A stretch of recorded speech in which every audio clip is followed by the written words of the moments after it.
Hi Libra, welcome to your 2020 year ahead spread. I'm just kind of on a roll with these, so I'm gonna keep going. And I'm gonna start off with the first half of your year, and then go into the second half of your year, and then we'll close it out with an angel meditation. So, yeah.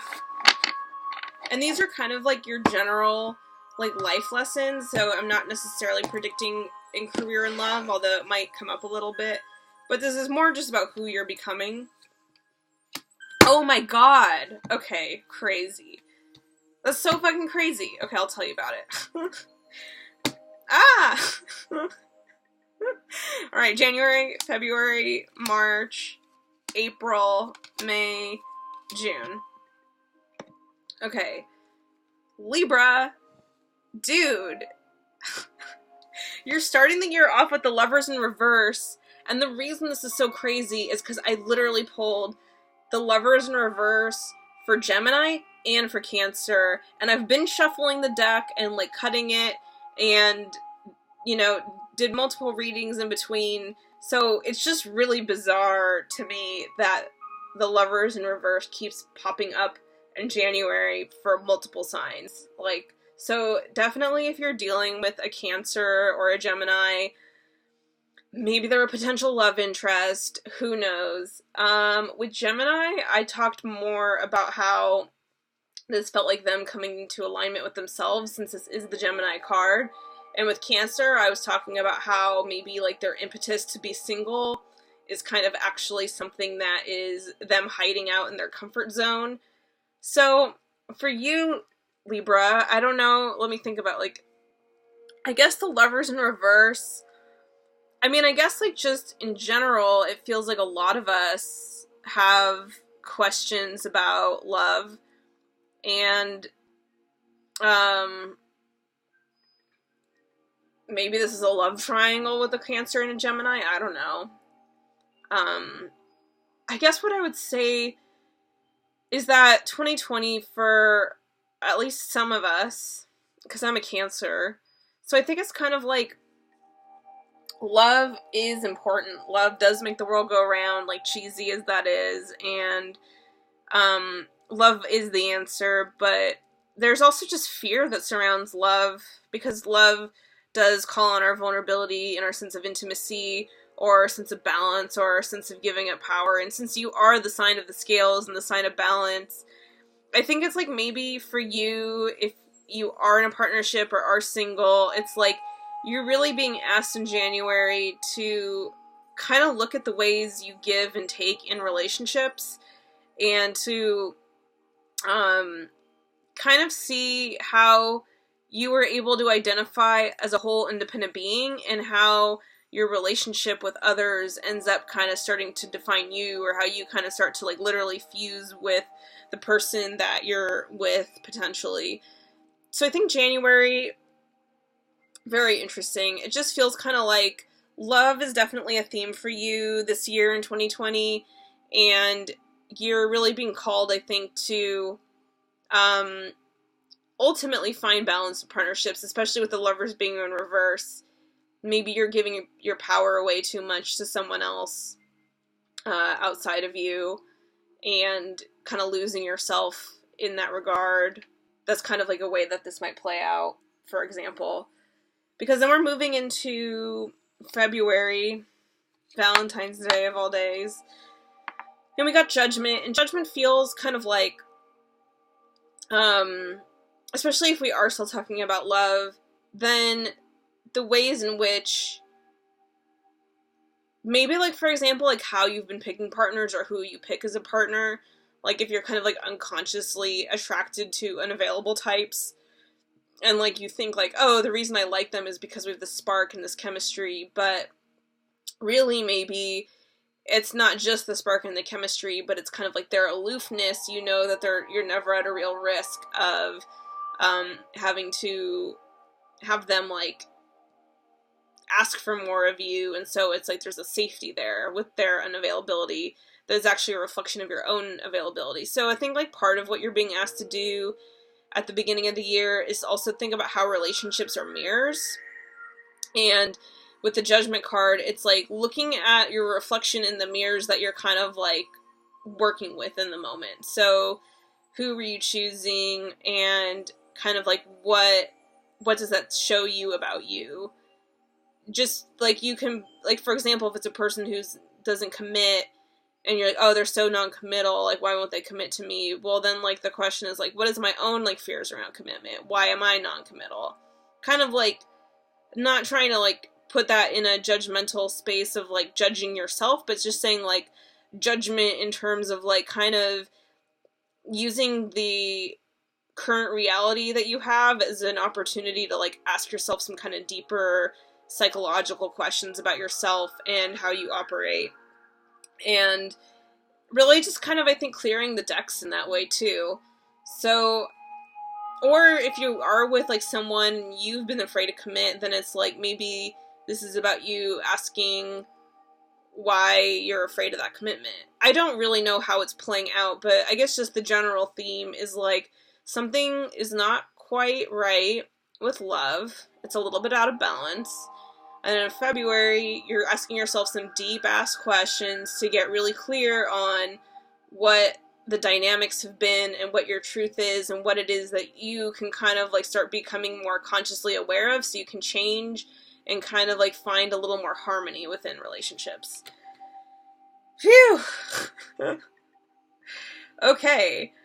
We're moving into March with the Seven of Coins. This feels a little bit like just kind of maybe trying to distract yourself from some of those big questions with, like, getting back into work, or kind of, like, focusing on, like, what you're growing in your garden, mind garden, metaphorically, career, what you're manifesting. But with it being in reverse, it just feels like you're a little distracted, a little unfocused, kind of can't help but still be a little bit focused on what's happening in your love life, but because the love life situation has been kind of so dramatic or so, like, big that you're kind of, like, wanting to, like, dude, even as I'm saying this, I'm, like, getting a little, like, lightheaded, so it just feels kind of like you're very distracted and very much trying to focus, but that is just, like, not happening. But then we're moving into April with the Ten of Cups, which is awesome. It's like, I think something's clicking. Something's, like, really happy. And, like, oh my god, I love this energy because, like, whatever it was that you kind of came to grips with, and kind of, like, it's like you're getting your answers in April, and, like, you're getting your, like, happy ending, you're getting, like, the resolution, you're getting the clarity, you're, like, if this was you being single, you're meeting the right person. If this was, like, about, like, the partnership, like, kind of, like, not sure which way it was gonna go, like, this is you guys, like, coming over the hump of, like, the fears that you both had and, like, getting engaged. Like, that's kind of what I'm reading it as. It's like you're really kind of getting the literal balance that you were probably always seeking as a Libra, and it's just really happy and, like, really cool and really positive, and I think it came as a result of, like, all of that deep, hard work. And then we move into the Eight of Coins in what are we getting in May? And so this feels like now that, like, things are kind of resolved and, like, clear in, like, love and balance and partnership, that you're able to go back to your work, and now you're focused, and now you get it, and now things are growing, and now you're seeing the progress and the forward momentum.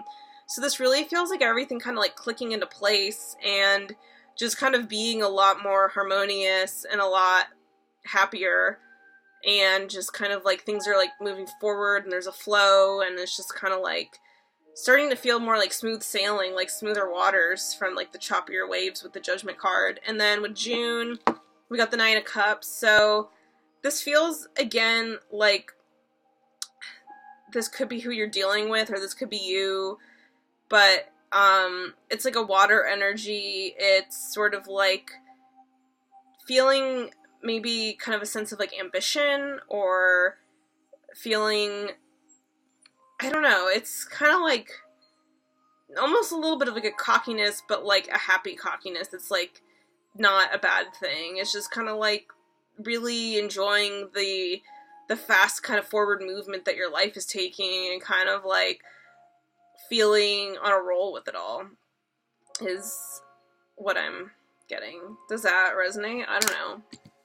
We'll see. So that's your first half of the year. It feels just sort of like you're really kind of coming to like a really clearer understanding of something that was important to figure out, and that it's like kind of helping your life to flow, and that once you get in that flow, you're like, awesome, I love it. I'm a knight. Okay. Alright, we're gonna move in the second half of your year. Okay, we have July, August, September, October, interesting, November, December. So I said interesting because I just did Virgo's reading and they also pulled the Ten of Swords in October. So I don't know what's happening in October. I'm gonna open my soda. The Hangman in reverse for July. I kind of feel like it's been such a whirlwind for you at the top of the year that by July you're maybe slowing down. Like, this might be you taking a vacation, kind of getting a new perspective. Just, I really feel like it's like a pause.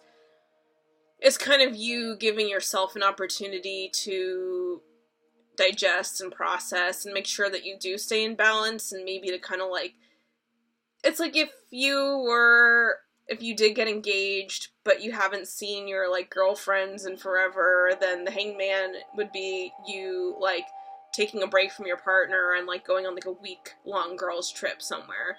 You know, like it just feels like whatever, that's just an example, but like I'm just saying whatever it is, it feels like you're kind of in July realizing the importance of kind of getting a fresh outlook, even if things are good, to kind of make sure that you're staying in balance in your life and that you're making sure that you're kind of looking at everything that's going on from kind of a measured perspective is what I want to say. And then August, we're getting the Nine of Wands. So this might be like if you did have a summer vacation type of thing, that you're getting back into work and you're like, oh my god. Or if this were you getting married, then this would be like, oh my god, we have wedding planning, like that's fucking stressful. I don't know what it is, of course, these are general readings and this is just energy, but I feel like with the September, or no, we're in August, so August Nine of Wands feels kind of like you having this kind of happiness circulating in your life, but maybe even through like the Hanged Man perspective that you got, you're like, oh, I have more to go. Like there's a little, like the story's not closed yet. Like this requires some more work. So it's kind of like if you bought the house, the new house, then the August Nine of Wands is like making plans for all the renovations you're going to have to do and like kind of realizing what that's going to entail. And that could be a metaphorical house too, but it's just sort of like in August, you're like, okay, this has all been great, but now I kind of gotta like buckle down and take care of the practical aspects of what it is that is coming up in my life. And that's fair enough. And then we got September, the Hermit in reverse. This might feel kind of like, to me this feels like you needing to get back in touch with yourself.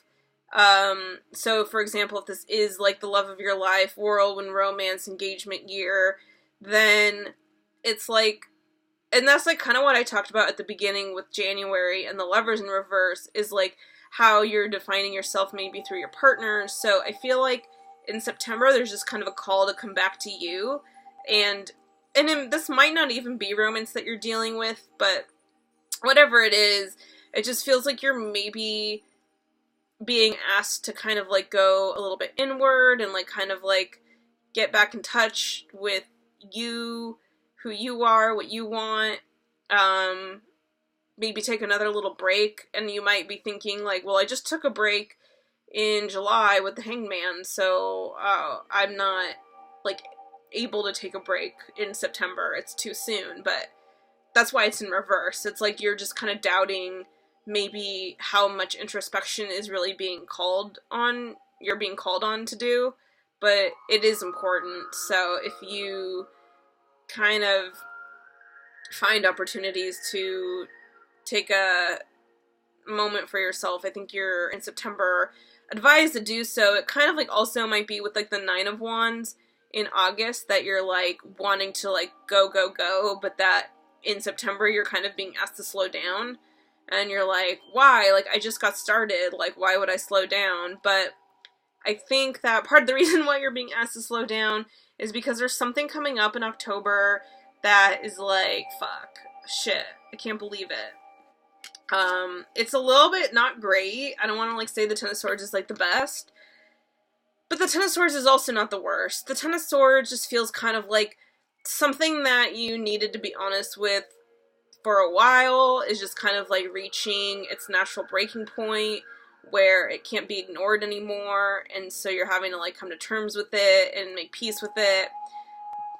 I've had the Ten of Swords come up in my life in situations where, like, I knew what I was getting myself into, and I got myself into it deliberately, but it still brought up all the stuff in me that needed to be healed. So, to me, this is kind of like the energy of this card to me is like, I'm crying really heavily, I'm like sobbing, but I'm very consciously aware of why I'm sobbing, and I'm not, deep down, I'm not like upset or unhappy of it, but I just need to release it. It's like something that, it's kind of like, you know, when like you can get in phases of feeling really numb, and like, you know, you're unhappy, but you just feel like numb and like, kind of like, oh, it's so weird that I don't feel my feelings. Like, I know I have feelings, but it almost feels like I can't access them. And then all of a sudden, like, the dam breaks, and then you're like, oh, there's my feelings. I knew they were there. And it's almost like a relief to feel the feelings, because you're like, oh, I can let go of them. Like, so that's kind of what the Ten of Swords is to me. It's like, not bad. It's just sort of like having, it's like a release. It feels like kind of getting to move past some things so that you can be free of it. So, like, for example, these are all examples, but like, let's say you were moving with like the Hangman, and these are totally examples, please. Don't take any of this too literally. This is just energy. Hangman, you're like hanging out with your girlfriends, and you're getting a new perspective, and you're like, oh, I can't believe I'm getting married. Like, I never really wanted a big wedding. I always kind of like thought it would be small, but my partner wants a big wedding, so I'm noticing that. And then in August, you'd be like, oh man, planning this big wedding is really fucking stressful. There is a lot of work. And then in September, it would be like you planning the big wedding, but not going inward to get to your true self that just wants the small wedding. So you're like trying to push through it, but you're not really like actually listening to your inner small voice. You're kind of just trying to go ahead with the program. And then October would be like you coming clean to your partner and being like, I never wanted the big wedding. I just wanted a small wedding where we eloped. That's what I'm saying. It's like, this is like the truth coming out. It's like the truth that was kind of like under the surface that you weren't dealing with is like coming to light. And so it feels heavy and challenging maybe in the moment, but it's actually kind of a blessing and relief. And it's so interesting. I keep talking about marriage, and so maybe it is that. It doesn't have to be. But the Hierophant can be like structures, like institutions, like marriage, for example, or higher education, or careers, or corporate ladders, blah, blah, blah, whatever. But it being in reverse, it's like, I think this is you kind of realizing, like, wow, like, the thing that everyone wants for me, that is, like, kind of, like, socially sanctioned, like, socially, like, acceptable, kind of the happy ending that everyone wants for me, isn't really what I want for myself. So that doesn't have to be marriage. It could be, like, a dream job, and then you're realizing, like, wow, just because I got this dream job offer that, like, a bunch of other people would want, it doesn't mean that that's what I want.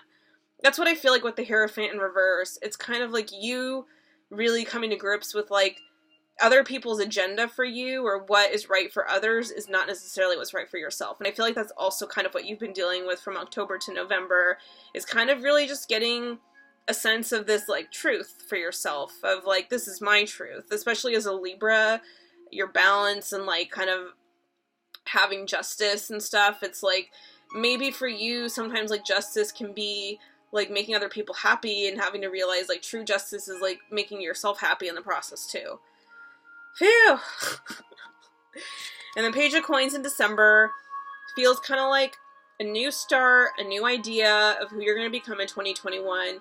Kind of this dual combination energy of letting go of the deep lesson, not letting go of the deep lessons, but, like, incorporating the deep lessons, maybe, like, letting go of some things that, like, you're not going to take with you into 2021, and also kind of really evaluating on that level, having learned what you learned, like, okay, this is what I want moving forward. This is the new beginning I want to manifest. Like, I want things to start looking more like this, or I want to be a little more independent or something. But with it being in reverse, it's just like maybe you're a little bit exhausted, a little bit drained, a little bit ready for 2020 to be over, because you're like, wow, that was a huge year, and I know that I'm going to have to make some shifts in 2021. So I feel like it's not bad. It's just kind of like you are still kind of coming to an understanding of yourself.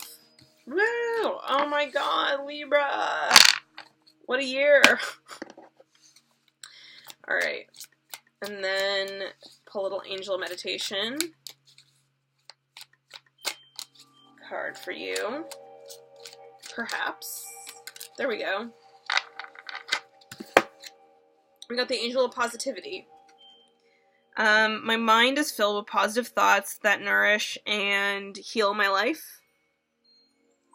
This positivity is not something simply opposing negativity. It brings transformation and creates clear vision and right action. To be positive is to know that the energy follows what we think and feel. If here and now we choose to create the most appropriate and beautiful reality, the energy will respond. The light of positivity goes through the tiniest crack in our awareness and soon reveals a way for the good of the whole. So I think that's kind of what I was talking about with, like, the end of the year, too, about you learning that you don't need to just be there for other people, you need to be there for yourself, and kind of, like, finding the positive aspects of your self-care, and, like, you being kind of your own advocate, and you finding a life that's positive for you, not just, like, on a surface level on the outside, like with the Hierophant, but, like, a life that feels positive on the inside, like, on a deep internal level that might be unconventional to others, but that is right for you. Beautiful. I love it. I hope you have a great 2020, and I'll probably see you in January, and I love you, and I'm wishing you the best. Bye!